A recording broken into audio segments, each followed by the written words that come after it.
ज्या AITच्या अंतर्गत जवळपास 31,525 शिक्षकांची भरती करण्यात आली होती। या भरतीमध्ये पहिल्या टप्प्यामध्ये 21,667 आणि दुसऱ्या टप्प्यामध्ये 7,833 आणि कन्व्हर्टेड राऊंडमध्ये 1,124 शिक्षकांची भरती करण्यात आली। साधारणतः यामध्ये OBC साठी 8,000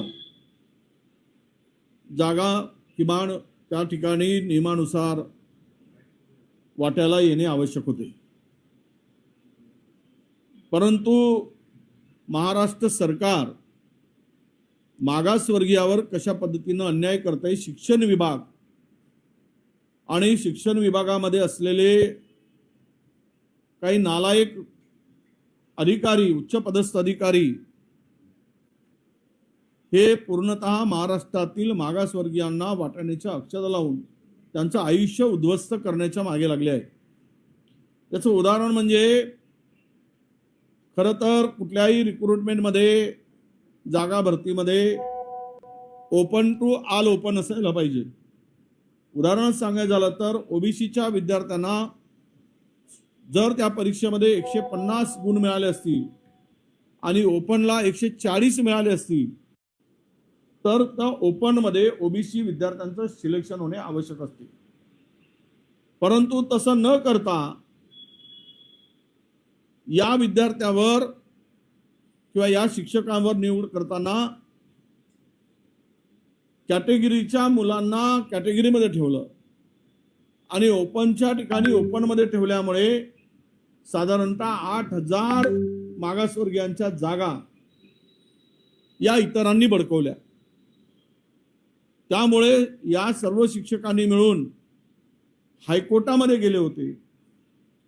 हायकोर्टामध्ये गेल्यानंतर या ठिकाणी हायकोर्टाचा निकाल यांच्या विरुद्ध लागला। शिक्षकांच्या मागासवर्गीय आमची जी काही मुलं गेली त्यामध्ये घाईघाईनी चुकीची माहिती या ठिकाणी ॲडव्होकेट जनरलनी दिली, शासनाने पुरवली। त्यानंतर हे प्रकरण सुप्रीम कोर्टात गेलं आणि मागच्या 23 मार्चला सुप्रीम कोर्टाने या सरकारच्या विशेष करून शिक्षण विभागाच्या थोबाडीत मारलं हे या निकालावरून आता सुप्रीम कोर्टाच्या स्पष्ट झालेलं आहे। सुप्रीम कोर्टाने स्पष्ट करताना सांगितलं की कॅटेगरीच्या मुलांचं मेरिट पहिले सिलेक्ट करा आणि मेरिटनुसार त्यांचं सिलेक्शन झाल्यानंतर उर्वरित जागेवर मेरिट प्रमाणे ओपनचं सिलेक्शन झालं पाहिजे। मी सांगताना तुम्हाला जे काही सांगितलं की जे ओपन टू ऑल ओपन, मग ते ओपन मधले असू देत, SC मधले असू देत, ST मधले असू देत, OBC मधले असू देत, यामधून मेरिटची यादी पहिली काढली जाते। तसं न करता कॅटेगरीच्या मुलांची यादी बाजूला केली गेली। म्हणजे 140 वाला गुणवाला मुलगा तो ओपन मध्ये सिलेक्ट झाला शिक्षक म्हणून आणि 155 वाला मुलगा जो मिळाला 155 गुण मिळाले तो त्या कॅटेगरीमध्ये सिलेक्ट केला। त्यामुळे कमी गुण मिळालेले विद्यार्थी आहेत त्यांच्यावर हा फार मोठा अन्याय आहे। आता या निकालानंतर मी कालही संबंधित अधिकाऱ्यांशी बोललो की हे लवकरात लवकर, कारण कोर्टाने सांगितलं आहे सुप्रीम कोर्टाने हे रद्द करा, ॲज पर मेरिट तुम्ही लिस्ट लावा, सिलेक्शन करा आणि झालेलं ते काय जे चुकीचं झालेलं आहे असं सर्वोच्च न्यायालयाने सांगितलं। जर या 31,000-32,000 जागांमध्ये मागासवर्गीयांचा वाटा कोणी उडून घेत असेल, काढून घेत असेल तर या राज्यातील मागासवर्गीय सुरक्षित आहे का, त्यामध्ये SC ST OBC सुरक्षित आहे का, हा खरा प्रश्न आहे। आणि अजूनही सुप्रीम कोर्टाचा निकाल लागल्यानंतरही सरकार ती फाईल पुढे नेत नाही आहे।